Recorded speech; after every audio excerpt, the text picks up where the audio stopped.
Hello guys, this is Mike from McProgramming.org. In the last tutorial, I showed you how to take in a user's input and store that value into some variable name. Alright, and I challenged you to mess around using numbers and strings and whatever else.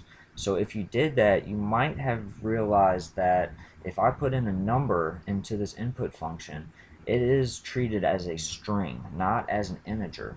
So to show you an example real quick, let me show you what happens if, let's just create a variable name, I'll just call it number equals input, and what we can do, whoops, and what we can do is say enter a number, alright, and then we're just going to put in 8, okay? So if I wanted to multiply 8 times 3, we should get 24, alright? And let's see if that happens. So let's 8, whoops, number times 3, okay? And we got 888 in a string format, okay?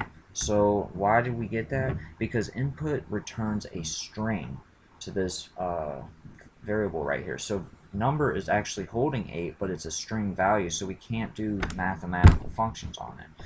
Alright, so to change that, what we'd have to do is we'd have to pretty much cast it to an int or a float.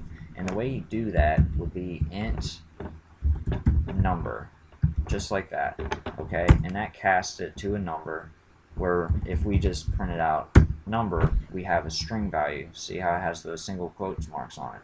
So now if we wanted to, we can say int number times 3, and we got 24. So that is how you turn some type of number into a usable number, not just a string. And the same with a float, okay? So if I wanted to have a decimal point number, all we have to do is instead of int, we would just write float and then plug in whatever number, okay?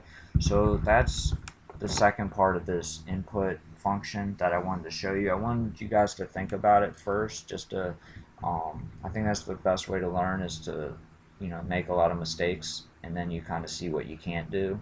That's how I learned, and hopefully you guys like this. Please subscribe below, tell your friends if it's helping you, and I will continue to push these videos out as fast as I can.